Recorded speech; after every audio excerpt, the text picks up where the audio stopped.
हे ते मंदिर वागेश्वराचं पाठीमागे दिसत आहे तुम्हाला, तो तिकोना किल्ला. आणि की नाही त्याच्याच पाठीमागे तुम्हाला लोहगड विसापूर देखील दिसत आहे. तुम्ही बघाल या साईडला लेफ्ट साईडला जो दिसत आहे तो लोहगड आहे, इकडे विसापूर आहे, हा तुंगी किल्ला आहे आणि या साईडला हा आपला तिकोना किल्ला. हे सगळं एकाच फ्रेममध्ये येते बघा तुम्ही आता.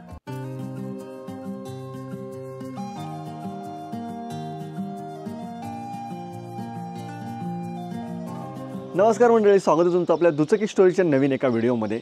आज आपण ह्या व्हिडिओमध्ये काय घेऊन आलेलो तर मावळ तालुक्यातल्या पवना धरणाच्या काठी असलेलं, पवना धरणाच्या पात्रात असलेलं वागेश्वराचं जे मंदिर आहे त्या मंदिराला आज आपण भेट देणार आहोत. ह्या महिन्यामध्ये जायचं कारण असं आहे की पावसाळा झाल्यानंतर बाकीचे जे काही 8-9 महिने असतं की नाही ते मंदिर पूर्ण पाण्याखाली असतं आणि आता ह्या उन्हाळ्याच्या दिवसांमध्ये पाणी कमी झाल्यामुळं ते मंदिर पाण्याच्या बाहेर येतं. सो त्याचमुळं आज आपण तिकडे निघालेलो. तुम्ही बघाल आज किती छान असं वातावरण आहे, अगदी ढग वगैरे आलेले आहेत आणि मग वेळ न दवडता लगेचच बाईकवरती जाऊयात आणि मोटो व्लॉगमध्ये भेटूयात.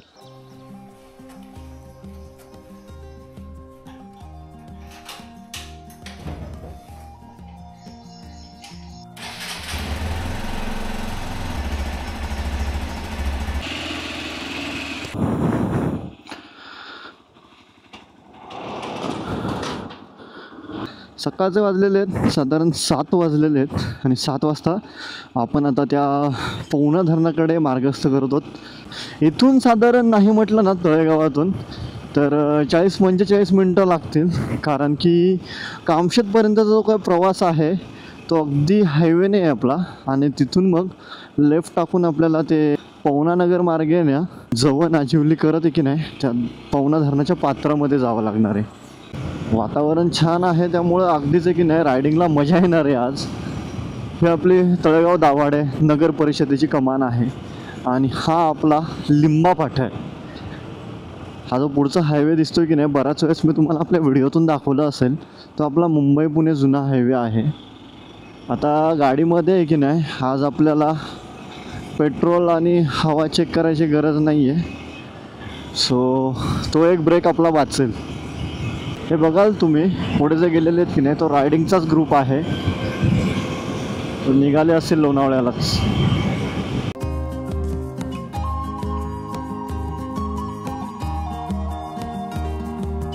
आपल्याला आपल्यासोबत आहेत की नाही काही आपले मित्रमंडळी देखील आहेत, त्यामुळं मग आता इथं वडगाव फाटा येईल की नाही सो तिथं थोडंसं आपण थांबूयात आणि मग मीटअप पॉईंट खरं तर आमचा हाच सांगितला होता आणि सकाळी साधारण 6:30 म्हटलं होतं आपण. 6:30 म्हटलं की अर्धा तास इकडे तिकडे होतो. स्वतः 7 वाजलेले आहेत आणि इथे थांबूयात, त्यांची वाट पाहूयात आणि मग सोबतच पुढे जाऊयात आपण. सो आता इकडे येऊन बघाल तुम्ही रायडर्स चाललेले आहेत. सो इथे थांबलेलो होतो आपण, बघू आता ते मंडळी येतील. सायकलिस्ट पण आहेत बघा, लोणावळ्याला भरपूर जात असतात. 100 किलोमीटरचं त्यांचं काय म्हणतो आपण सायकलिंग होत असतं डेली, त्यामुळे हा लोणावळ्याचा रूट आहे की नाही खूप भारी आहे त्यांच्यासाठी. ते नेमके पुढे गेलेले आहेत. सो जाऊयात त्यांना भेटूयात आपण. ते दोघे आहेत आणि आपण तिसरा, सो अशा तिघे मिळून आम्ही जाणार आहोत. खरं तर हा आमचा आहे की नाही ऑफिसचा ग्रुप आहे, त्यामुळं भरपूर प्लॅन होत असतात आपले. बऱ्याच वेळापासून बऱ्याच दिवसांपासून आम्ही प्लॅन करत होतो की लोणावळ्याला करवंद खायला जायचं आहे किंवा या वागेश्वर टेम्पलला जायचं आहे, पण हा प्लॅन काय होत नव्हता आणि फायनली काल झाला आणि आम्ही मग तिघेच निघालो. बाकीची जी होती मग त्यांना कामं निघाली, त्यामुळं मग फायनली तिघेच. सो यस, आत्ता एक लोकेशन त्यांनी मला सांगितलं आहे, ते तिथे पोहोचलेले आहेत. सो त्यांना जाऊन भेटूयात आपण.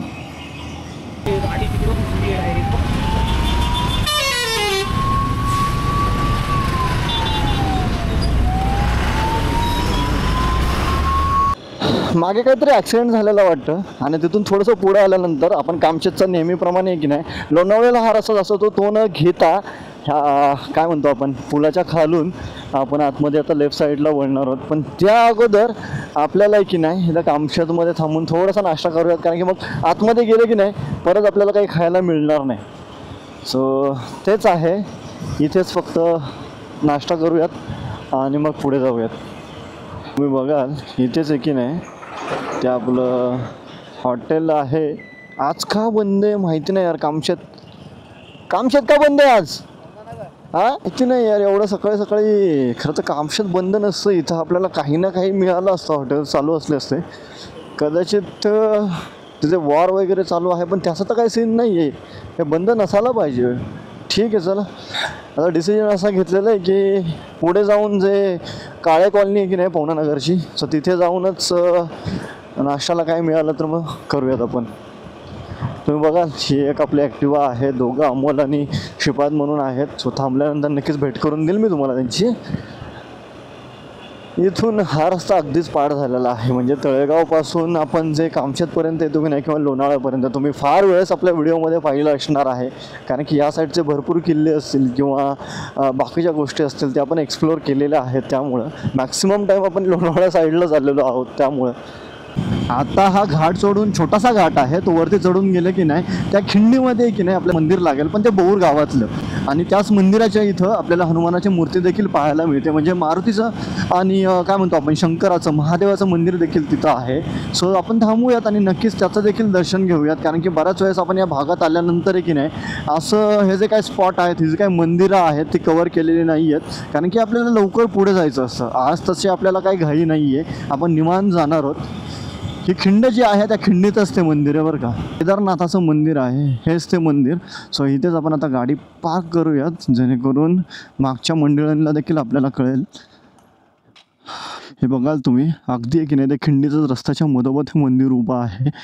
आणि बघाल इथं लिहिलेलं आहे श्री केदारनाथ मंदिर म्हणून. इथं मंदिर शंकराचं आणि त्या पाठीमागे हनुमानाचं मंदिर आपल्याला पाहायला मिळतं.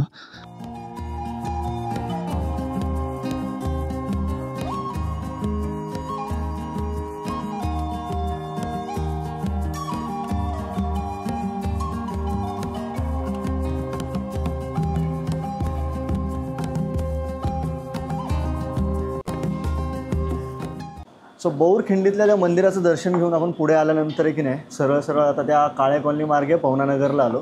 आता इथेच आहे की नाही पुढे गेल्यानंतर नाश्त्यासाठी आपल्याला जास्त काही हॉटेल्स अवेलेबल वगैरे नाही आहेत. माहिती नाही पुढे जाऊन भेटेल नाही भेटेल. सो इथे जोगेश्वरी मिसळ म्हणून होतो, सो तिथं थांबलेलो आहे. आपला प्लॅन असा आहे, खरं तर हा अमोल आता व्हिडिओमध्ये आलेला आहे आणि सोबतच श्रीपाद देखील आहे. सो आज आमचा असा अचानक प्लॅन ठरला काल की लोणावळ्याला आपल्याला फिरायला जायचं आहे, तर कुठे जायचं म्हणून मग आता आपण वागेश्वरला चाललेलो आहोत. वागेश्वराचं जे मंदिर आहे तुम्हाला मागे म्हटल्याप्रमाणे उन्हाळ्याच्या काही महिन्यांमध्येच आपल्याला पाहायला मिळतं. सो वागेश्वराचं दर्शन घेऊयात आणि तिथून पुढे मग विसापूरला जाऊयात. तिथं काही भात्राशी जो डोंगर आहे तिथे ती करवंदाच्या जाळ्या वगैरे आहेत. सो तो आमचा प्लॅन आहे. A few moments later. एक सकाळचे आता 8:50 झाले. इथे आपला आता जोगेश्वरीला आहे की नाही मिसळचा नाश्ता झाला आणि आता आम्ही पुढे निघालेलो होतो आपल्या त्या वागेश्वर मंदिराला. तुम्ही बघाल हे पवनानगर गाव आहे आणि या भागातून मला छान असं आहे की नाही इकडे विसापूर किल्ला दिसत आहे, तिकडे पाठीमागे तुंगी आहे आणि या झाडाच्या पलीकडे आपल्याला तो तिकोना किल्ले पाहायला मिळतो. सो आता वेळ न दवडता लगेचच आपण त्या वागेश्वर मंदिराकडे जाऊयात. हे पवनानगर गाव इथूनच आहे की नाही हे बघाल तुम्ही JCB चाललेला आहे. इथूनच हा राईड जर घेतला तर तुम्ही त्या विसापूरला जाता. म्हणजे गोरे वस्ती जी विसापूरची आहे की नाही त्या मार्गाने तुम्ही विसापूरला जाऊ शकता. पुढे जर तुम्ही बघा तर या साईडला किती छान असा तुंगी किल्ला दिसतोय बघा. मावळच्या ह्या भागामध्ये खूप सारे किल्ले आपल्याला पाहायला मिळतात. जसं की तुम्ही समोर पाहत आहात तिकोना इकडे आहे, तुंगी आहे, लोहगड विसापूर असेल, त्यानंतर पलीकडे गेल्यानंतर आपल्याला पोराईगड पाहायला मिळतो. आणि ज्यावेळेस छत्रपती शिवाजी महाराज ह्या भागामध्ये ह्या किल्ल्यांवरती स्वारी करायला यायचे त्यावेळेस नक्कीच इतिहासामध्ये असं सांगितलं जातं की वागेश्वराचं जे मंदिर आहे ते पुरातन काळातलं आहे, हेमाडपंथी बांधणीचं आहे. साधारण 700-800 वर्षापूर्वीचं ते मंदिर आहे. सो महाराज त्या मंदिरात दर्शनासाठी येत होते, त्यामुळे त्या मंदिराला जास्त महत्त्व प्राप्त झालं आहे असं म्हणायला लागेल. आता तुम्ही बघाल पुढं आपल्याला तुंगी किल्ला, कातळ भिंत जी तिथंच आहे ते तुंगी किल्ल्याचीच आहे आणि तो किल्ला मध्ये तुम्हाला डॅमचं पाणी दिसेल. हे पवना डॅम पाणी दिसतंय की माहिती नाही तुम्हाला, आता दिसत असेल बघा, फार कमी झालेलं आहे पाणी. आणि या साईडला ह्या सगळ्या पवनाच्या आहेत की नाही कॅम्पिंग साईट्स आहेत. म्हणजे ह्या रस्त्यातून आतमध्ये गेल्यानंतर आपल्याला ते पाहायला मिळतं. तुम्ही बघाल हे सगळे की नाही कॅम्प आहे या बाजूला. आपण आता त्या तिकोना किल्ल्याकडे जाणाऱ्या फाट्याजवळ येऊन पोहोचलेलो आहोत. हे तिकोना फेट गाव आहे. इथून थोडंसं पुढे गेल्यानंतर की नाही अगदी 10 ते 15 मिनटामध्ये तुम्ही त्या पायथ्याला जाता आणि तिथून वरती तुम्हाला त्या किल्ल्याकडे जाता येतं. हे बघाल तुम्ही तिकोना किल्ला आता दिसत आहे खूप छान असा. ह्याचं तिकोना नाव ठेवण्याचं कारण असं आहे की तुम्ही टॉप व्ह्यूने जर पाहिलं ना तर त्रिकोणासारखा दिसतो ते आणि फार छोटा असा गडाचा घेरा आहे, जास्त मोठा नाही आहे. बाले किल्ला देखील म्हणायला गेलात ना तो देखील छोटाच आहे तसा तो. आणि हार्डली नाही म्हटलं तर 1.5 ते 2 तासामध्ये पूर्ण किल्ला फिरून तुमचा होऊ शकतो. बऱ्याच वेळेस आम्ही आहे की नाही तुंगी असेल, तिकोना असेल, विसापूर, लोहगड असेल, एका दिवसामध्ये हे सगळे किल्ले आहे की नाही बघून होतात. म्हणजे विसापूर, लोहगड मोठे जरी असले तरी ते देखील आपल्याला आहे की नाही त्याचे मंदिरं वगैरे गडावरती आहेत ती पाहून होतात एका दिवसामध्ये. हे आता काय म्हणतो आपण काशिक म्हणून एक गाव आहे बरं का इथं. आणि इथून आता आपल्याला हा राईट टाकायचा आहे. जितकं मला आठवत आहे हाच राईट टाकायचा आहे ते आपल्या जवनकडे जाण्यासाठी. आणि असंच त्या रस्त्याने पुढे गेलो असतो तर आपण त्या पौड फाटाला वगैरे लागलो असतो. तुम्ही मॅपला जरी टाकलं खाली डिस्क्रिप्शन बॉक्समध्ये आहे की नाही मी ह्या मंदिराची किंवा गुगलला जरी सर्च केलं ना तर त्याचे तुम्हाला भेटून जाईल वाघेश्वर मंदिर पवना लेक म्हणून.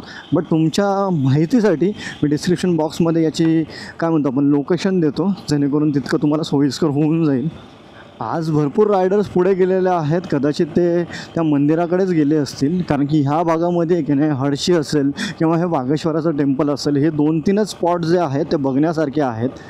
आणि असंच पुढे गेल्यानंतर मग लोणावळ्याला देखील तुम्ही जाऊ शकता. पण लोणावळ्याला मग जायचं असेल तर मग ह्या मार्गाने का ह्या मार्गाने जायचं असेल तर मग हे सगळे स्पॉट बघितले पाहिजे तरच पुढे जाता येतं. सो असेच हे जे रायडर्स आहेत की नाही शनिवार रविवारी आलेले ते फक्त आणि फक्त त्या स्पॉटसाठीच इकडे आलेले असतात. आणि तुम्ही बघाल हा जो रस्ता आहे माझ्या अगदीच आवडतीचा आहे. म्हणजे तर तुम्ही बघाल पुण्यावरून जर तुम्ही पुढे आलात तर सोमाटणे फाटा लागतो म्हणजे आपल्या सोमाटण्याचा जो टोल नाका आहे तिथून तसंच लेफ्ट टाकून तुम्ही परंदवडी मार्गे उरसे करत मावळातली काही शिवणे वगैरे जी गावं आहेत ना त्या मार्गाने पवनानगरला यायचं जिथं आपण आज नाश्ता केला. आणि तिथून मग काळे कॉलनी मार्गे तिकोना पेठ आणि मग पुढे की नाही ह्या मार्गाने जवन आजिवली करत ते मंदिर आणि लोणावळ्याने परत लायन्स पॉईंट करून की नाही तसंच हायवेने पुन्हा तुम्ही सोमाटणे फाटा गाठू शकता. म्हणजे हा जो सर्कल आहे अगदीच भन्नाट आहे आणि माझ्या अगदी आवडीचा आहे. म्हणजे प्रत्येक पावसाळ्यामध्ये नक्कीच एकदा ना एकदा मी इकडे येऊन जात असतो. तुम्ही बघाल इथे तुम्ही आजिवली फाट्याजवळ आलेले आहात. असंच तुम्हाला आता पुढे जायचं आहे आणि पुढे गेल्यानंतर तो पूल लागेल. जे मी मागे तुम्हाला जसं म्हटलं की नाही त्यानुसार आता मोटोब्लॉग स्वरूपामध्ये हा रस्ता दाखवण्याचा किंवा हे मंदिर दाखवण्याचं कारण असं आहे की ज्यांना इथं यायला जुळत नाही त्यांच्यासाठी तर नक्कीच याचा फायदा होतो. ते ह्या व्हिडिओ स्वरूपामध्ये काय म्हणतो आपण त्याचा आस्वाद घेऊ शकतात. त्यांना त्याचा फायदा नक्कीच होईल. पण ज्या लोकांना इकडे यायचं आहे त्यांना देखील ह्या व्हिडिओचा फायदा होईल जेणेकरून की नाही त्या भागामध्ये आपण चाललो तर तो भाग कसा आहे, रस्ता कसा आहे, जायचं कसं. सो हे तुम्हाला की नाही मॅपमध्ये बघून कुठे कळत नाही किंवा हल्ली काय म्हणतो आपण ब्लॉग वाचून कळत नाही. त्यासाठी मोठं ब्लॉगच असले पाहिजेत आणि त्याचमुळं हा छोटासा आपला प्रयत्न आहे हे तुमच्यापर्यंत पोहोचवण्यासाठीचा. हे तुम्ही बघाल हा आपल्याला पूल लागलेला आहे आणि पुलाच्या इथेच आहे की नाही वाघेश्वराचा बोर्ड असा लागलेला आहे आणि इथूनच हा राईड घेऊन आपल्याला आता जायचं आहे. सो हा रस्ता थेट ते आपल्या गावात घेऊन जातो आपल्याला. आता गावामध्ये आपण पोहोचलेलो आहे आणि गावापासून बाहेर गेलेला हा जो राईट साईडचा रस्ता आहे कच्ची पायवाट आहे ते आपल्याला त्या मंदिरापर्यंत घेऊन जाते. खरं तर लास्ट टाईम ज्यावेळेस आलो होतो की नाही त्यावेळेस अगदी मंदिरापर्यंत गाडी गेली होती. सो आय होप सो आत्ता देखील जाईल. ह्या गावातल्या मंदिराजवळ आपण येऊन पोहोचलेलो आहोत. भैरवनाथाचं मंदिर आहे आणि पलीकडे तुम्हाला ते वाघेश्वराचं मंदिर दिसत आहे. काही गाड्या गेलेल्या आहेत सो आपण तिकडे जाऊया. धरणाचं किती पाणी आटलेलं आहे. पाणी अगदी आहे की नाही हे मंदिर जे दिसतंय समोर तुम्हाला ते मंदिर पूर्ण पाण्याखाली गेलेलं असतं आणि आता जर तुम्ही बघाल तर पूर्ण कोरडं पडलेलं आहे ते. भरपूर रायडर्स वगैरे इकडं आलेले आहेत आज. आणि तुम्ही बघाल आपलं हे वाघेश्वराचं मंदिर कसं आहे.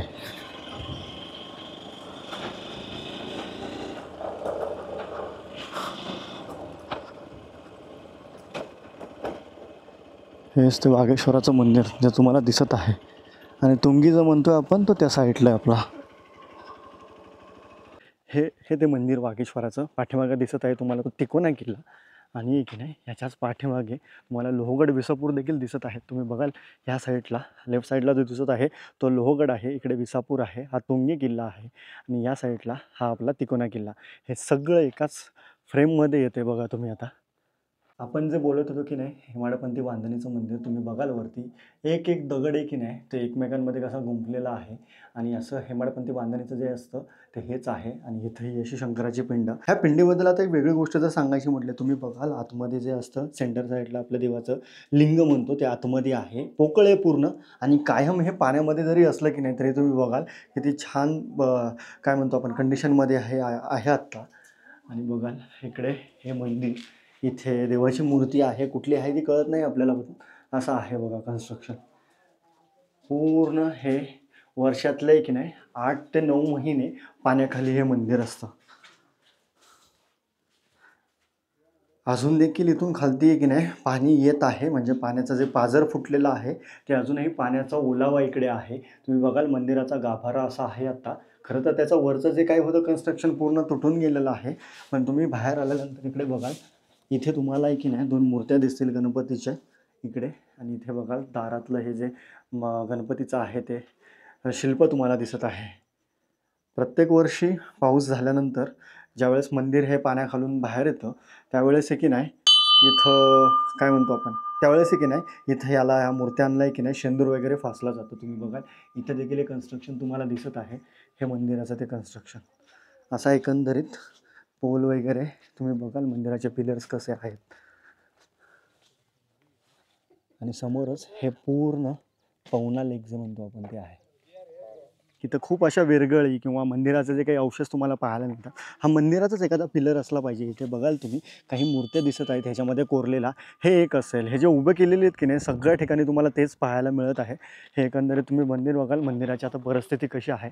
त्याच्यावरचा जो गाभारा होता, जे काय म्हणतो की नाही डोम, ते पूर्ण पडले गेलं आहे. फक्त एवढंच कन्स्ट्रक्शन आता बाकी आहे मंदिराचं. आणि इथे सगळे ते जे पडलेले मंदिराचे जे पिलर म्हणतो आपण ते सगळे इथं असे मांडलेले आहेत. हे पुढे आल्यानंतर इथे तुम्ही बघाल महत्त्वाचं म्हणजे आपले नंदी महाराज इकडे तुम्हाला दिसत असतील बघा. हे पाण्यामध्ये 8-9 महिने असतात आणि नंतर बाहेर येतात. अशा पद्धतीचं कन्स्ट्रक्शन आहे. तुम्ही बघाल इथे की नाही तुम्हाला एक पिंड देखील दिसेल. हे सगळं जे कन्स्ट्रक्शन मी तुम्हाला आता दाखवत आहे ते पूर्ण 12 महिने पाण्यामध्ये असतं.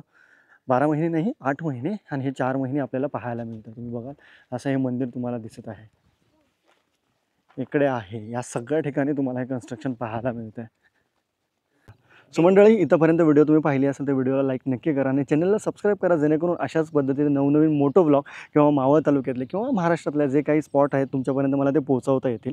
आणि नक्कीच तुम्ही ह्या गोष्टीचा फायदा घ्या. आता मे महिना चालू आहे, हार्डली तुम्ही इथून पुढे की नाही 1 महिना इथं येऊ शकता. त्यानंतर पाऊस जर चालू झाला तर परत मग वर्षानेच आपल्याला इकडे यायला मिळतं. सो त्यामुळे याचा नक्कीच फायदा घ्या.